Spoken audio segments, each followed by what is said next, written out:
Welcome and good afternoon. This is Commish Orr, and today we're going to do a little update. It's been a few weeks on my best of the decades, the 1960s tournament using season ticket baseball. If you've been following some other videos, I've been testing out the new Game Pulse that is being released for Payoff Pitch, but it can also be used as a board game companion, and I'd really like to use it to replace Ball Stat and Ball Score at some point. Probably going to give it some more time as new features are added and that kind of thing, until it gets to a point where it has the features that all the features that I'm looking for. But I believe it'll get there, and it won't take too long to get there because Dana has been very receptive to feedback and such. So I'm really looking forward to that, even for these projects that I'm doing with season ticket baseball. So let's have a little update on where we're at. We're actually getting very close to the best of the 1960s World Series. And so first off, we have to turn to the series that between the 1961 Yankees and the 1964 White Sox. The White Sox were coming out of the losers bracket. Their one series loss being to the Yankees earlier in the tournament. And so they were trying to get some redemption here. And for a while, it looked like they might do that. Not in the first game, though, as Whitey Ford shut out the White Sox on 6 hits, and the Yankees topped them 5-0 in the first game to take a 1-0 series lead. It didn't look too good for the White Sox at this point, losing game 1, but it was in New York, and so they still had some high hopes. Elston Howard was an absolute menace to the White Sox in this one. He was 4 for 4 with 4 RBI, and that includes a pair of home runs. He had a solo shot and a 3-run shot, and both of those, by the way, were moonshot home runs. So pretty interesting there to see, as he was just a terror to Gary Peters in this game. In game 2, the White Sox get some revenge, as they would score 3 runs off of Ralph Terry early in the game in the 3rd inning, started by a solo home run by J.C. Martin. And they would kind of ride that 3-run lead all the way through. Those would be the only 3 runs they would get. The Yankees offense, very quiet in this one, though again, Elston Howard coming through with an RBI single in the 4th. But they would not score again until the 9th inning, when Roger Maris would hit a solo shot to make it a 1-run game, but that's all they would get. Juan Pizarro in this one was the dominant pitcher. He improved 4-1 on the tournament, as he held the Yankees to just 6 hits and struck out 8. So the Sox even the series in this one. And let's see here. Game 3 was an extra inning affair, as the White Sox once again took an early lead after the 2nd inning, even though the Yankees scored first off of Joe Horlen, who had been pretty much lights out in the tournament. Face-off gets Bill Stafford. The White Sox scored 3 runs in the bottom of the 2nd, led off by a Pete Ward solo home run. And so they took a 3-1 lead there. They added another run in the 5th to make it 4-1. The Yankees, though, were not going to go quietly in this one, as a 2-run double by Bill Moose Skowron in the 6th inning, pulled them to within a run. And then Yogi Berra hit a solo homer off Joe Horlen to tie things up in the 8th inning and send this game to extra innings eventually. But that's where things kind of fell apart for the Yankees, as they had the bases loaded with no outs in the 10th against Hoyt Wilhelm, and Hoyt Wilhelm stuck them here and didn't allow them to score. Johnny Blanchard struck out. Elston Howard, who had once again started 3 for 3 in this game before striking out. Pops one up. He couldn't come through. And so the White Sox escaped that inning, the 10th inning, unscathed. We finally head to the 11th, as the White Sox are facing off against Hal Reniff here in the bottom of the 11th. And after Mike Hirschberger struck out to lead off the inning, J.C. Martin drew a walk, and then Tommy McCraw and Don Buford followed with singles. And one of those, Don Buford's, was a walk-off single here in the bottom of the 11th to give the White Sox a 5-4 win and, more importantly, a 2-1 series lead. If they could just win one more game, they could force a best of the 7 series between these two teams to see who would go to the World Series. The Yankees wouldn't go quietly. And so, in a pitcher's duel here in Game 4, once again, Whitey Ford on the mound, this time facing off against John Berzart. And both pitchers, I think, allowed a total of 3 hits heading into the 6th or 7th inning. And finally, in the 7th, the Yankees drew first blood as Mantle had a triple, Yogi Berra doubled him in, and then Elston Howard once again with a 2-run homer, another gargantuan home run in this one, to give the Yankees a 3-0 lead. Now, White Sox would score another run in the 8th to cut that lead down to 3-1, but in the 9th, Johnny Blanchard hit a 2-run homer to give the Yankees some insurance runs. And so even though Whitey Ford allowed back-to-back home runs here in the 9th, it was too little too late, as the Yankees win this one 5-3 to force a Game 5. And it was more solid pitching here by both teams. But the Yankees would come out on top of this one 3-1. White Sox turned to Juan Pizarro, who'd been 4-1 in the tournament so far. And he didn't necessarily disappoint. He allowed just 5 hits and 2 runs. One of those, again, an Elston Howard solo shot in the 2nd. And then the 2nd run was Roger Maris tripled to lead off the 4th and scored on Mickey Mantle's double. There were some errors that led to some other scoring there in this game. But the Yankees would take a 3-1 lead there after 4 innings.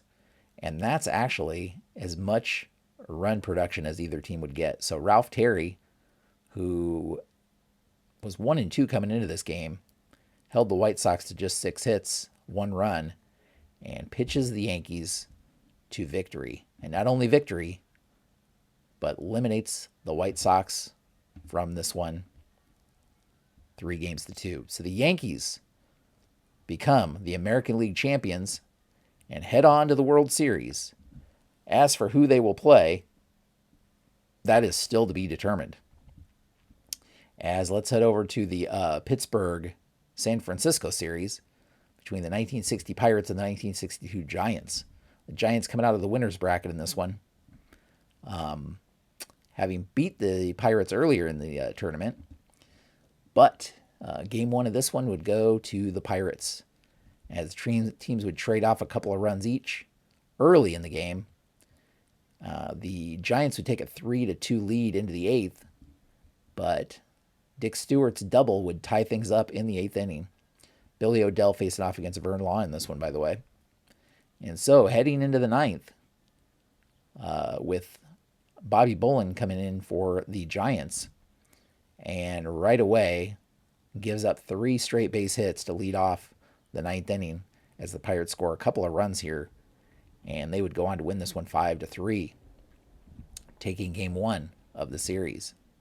The Giants, with a murderous middle of the order with Willie Mays, Willie McCovey, and Orlando Cepeda, have been, they've just been thrashing pitchers with their offensive production there in the middle. And in this one, actually, as you can see, Willie McCovey did hit a home run. Actually, 2 homers. He had 2 home runs in this one, 4 for 4 with 2 home runs, but it just wasn't enough in this case, as he wasn't getting much help from the rest of the team. The second game was all Pittsburgh, as Harvey Haddix totally shut down the Giants' offense. Cepeda actually had a solo home run in this one, but that's the only offense the Giants would get. They'd have runners on, but they just couldn't do anything with them. And so Orlando Cepeda's 3 for 4 in this game with that solo home run. But other than that, it was all Pittsburgh, as Sanford just didn't have an easy time of it. The Pirates scored 3 runs in the first. Dick Stewart hit his leading 11th home run of the tournament. And they would add runs in the 7th, 8th, and 9th. 2 runs in the 7th, 2 runs in the 8th, and 3 runs in the 9th. Again, Don Hoke actually had a 2-run homer in the 8th to kind of add to that damage.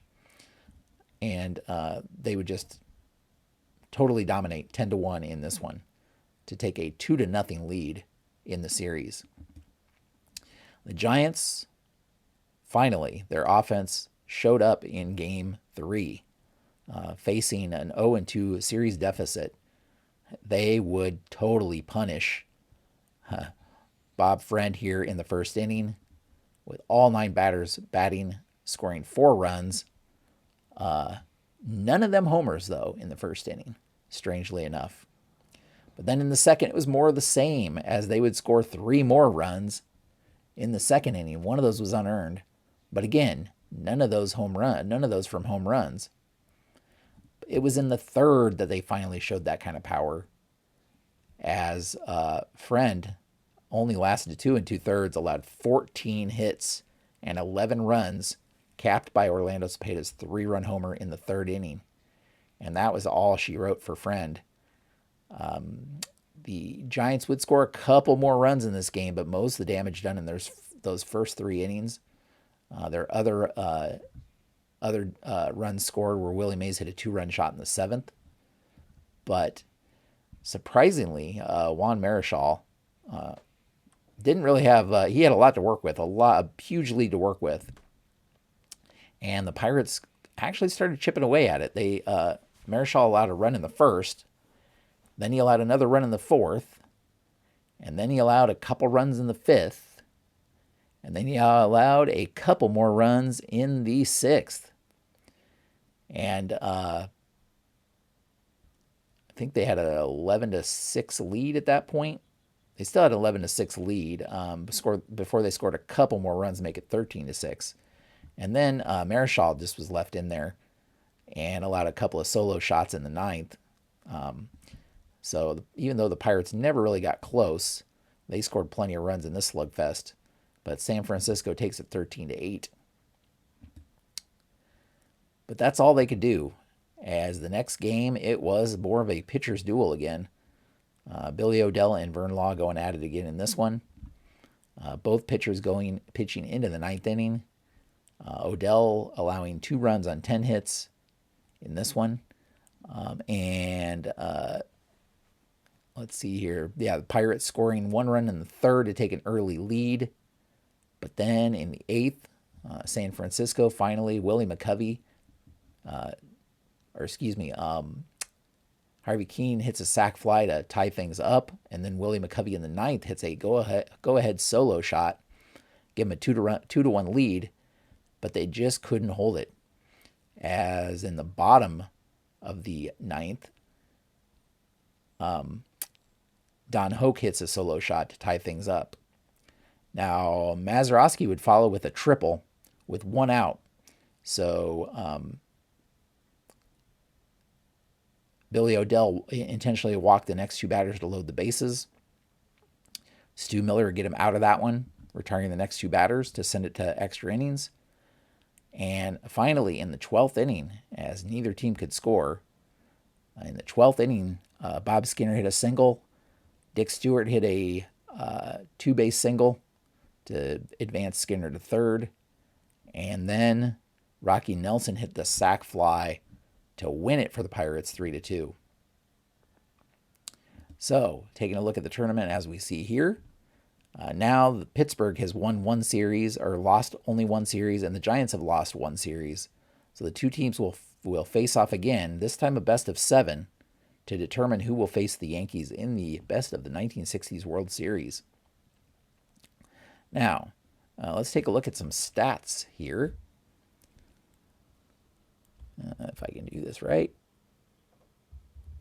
Yeah, I'm just going to blow it up a little bit so you can see it better if you're watching. One thing I'll say, the Yankees-White Sox series, both teams were hit about 2 in the 220s. But Elston Howard he just demolished the White Sox. He was 11 for 20 with 4 homers in the series. And I think he drove in like 8 or 9 RBI. Had almost half of the Yankees' runs came from Elston Howard. Roger Maris and Mickey Mantle were pretty quiet, as they have been in the tournament. So, as we can see, the Yankees have a 240 team batting average, but a 267 team ERA. Their pitching has just been incredible. And as we can see here, Elston Howard in the tournament as a whole is hitting 404 with 6 home runs to lead the team. And if you're looking for Roger Maris, he's hitting 214. If you're looking for Mickey Mantle, Mantle's actually hitting better. He's hitting 298. But the home run production hasn't been there. A couple of home runs for each of them. 3 for Mantle, 4 for Roger Maris. Elston Howard's the real standout, though, with 6. His, on base at 433, slugging at 737, just a terror in this series. Pitching, though, has been where it's been at for the Yankees. Bill Stafford with a 180 ERA. Ralph Terry with a 247 ERA. Whitey Ford, actually the ace, has been struggling the most. His ERA is 414, but as you see from this series, he with the White Sox, he's actually started pitching better here the last handful of games. Meanwhile, if we head over to the National League, we can see that the Pirates are hitting 283 as a team with a 366 ERA. The Giants hitting 293 as a team with a 430 ERA. So pitching is really what it boils down to, is those two teams' offense have just been incredible. For the Pirates, a lot of that offense coming from Roberto Clemente, 365 batting average, 3 home runs. But Dick Stewart, 12 home runs in the tournament to lead everybody. Even though he's only hitting 261, that power is just incredible. 12 home runs in 21 games. Incredible. On the pitching side, Vern Law with a 307 ERA. Harvey Haddix, 367 ERA. Bob Friend, he kind of got blown up there in that last game, but he'd been pitching well prior to that. So lots of good arms there, even in relief. So Tom Chaney in relief has 9 innings, no earned runs. Roy Face, 4 2/3 innings with no earned runs. So they have the relievers there to kind of stick with things too. With the Giants, actually their top hitter batting average wise, Harvey Keene with a 414 batting average. And he's at the top of the order leading things off. So 435 on base. He's been getting on base to set things up. And then you have Willie McCovey, 8 home runs, 379 average. You have Willie Mays with 7 home runs, a 322 average. And Cepeda with 4 home runs and a 298 average. So lots of production there, as a lot of their hitters are hitting over 300. On the pitching side of things, Billy Odell with a 188 ERA has been the best for them. Jack Sanford, 556. And Juan Marichal with a 704 ERA. Now, he did allow 8 runs in that last game, but he just hasn't pitched very well. So if it comes down to pitching, Giants are going to have some trouble here, unless they can hit their way out of it. And if we look at some of the league leaders, let's see here. There we are. Let's just take a look at some of the leaders, shall we? Harvey Keene, 414 batting average. Elston Howard, 404 to lead the American League side of things. Frank Robinson with Baltimore is limited number of games, so we kind of have to keep that in mind here. Elston Howard's on a 12-game hitting streak. I believe.